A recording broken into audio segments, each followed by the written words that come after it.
Зеленский был сначала инструментом политики, да, и ясно было с первых же номеров «Квартала 95», когда он вышел, там, 2005-2006 год, что это инструмент умножения всего украинского политикума на ноль. То есть все было просто. Мы через стёб, вот еще дедушка Ленин говорил, что булыжник – оружие пролетариата. Да? В 21 веке не надо никого убивать, как президента Кеннеди или там кого-то. Политических оппонентов можно помножить на ноль, сделав их смешными. Сделать их, там, показать, что они это песочница какая-то, да? Показать, что это, ну, ничто. Вот, и, собственно, «Квартал» был тем инструментом, ну, понятно, что кто-то заказывал музыку, кто-то говорил сценаристам, что писать, и талантливо и хорошо «Квартал» умножил весь украинский политикум на ноль. В том числе и умножал на ноль и членов семей, и всех. Виктор, когда на ноль умножают всех, это трудно назвать заказом. Но за свою историю «Квартал» я, конечно, так внимательно это не смотрел, но мне кажется, они высмеивали всех. Они высмеивали всех, но можно же высмеивать кого-то, что он останется добрым и пушистым, а кого-то показывать, ну, нелицеприятно, да? Вот. И таким образом как бы уничтожалось все. То есть они поначалу были инструментом, они не были субъектом политики. Но когда я увидел первую же серию, ну первую, вторую, допустим, сериала «Слуги народа», я понял, что запускается новая технология. И новая технология, основанная на простых, понятных всем как бы смыслах. Да? То есть чего хотят люди? Хоть здесь, хоть в Польше, хоть в Америке.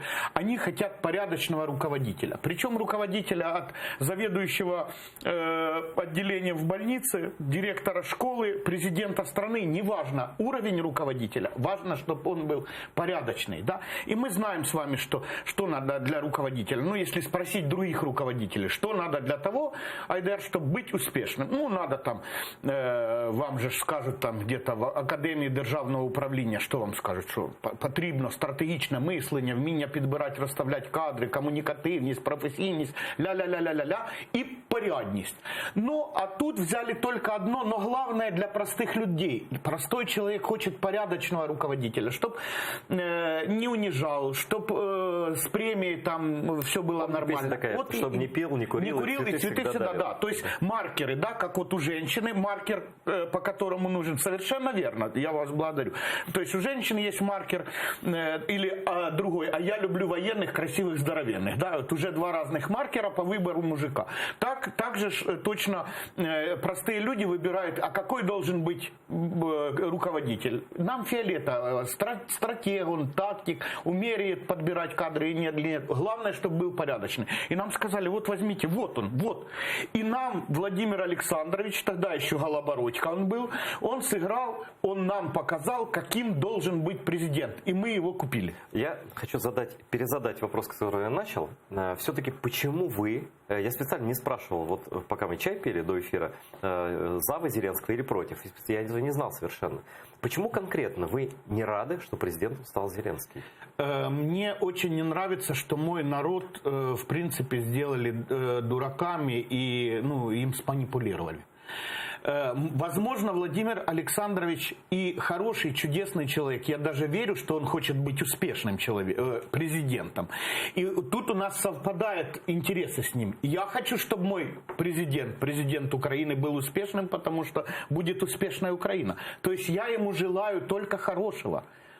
Так уж случилось, да, когда он стал президентом. Когда он не был президентом, я не был за него, и исключительно потому, что я его не знаю, но то, что они используют людей и подсовывают им картинку вместо реальности, мне это не нравится.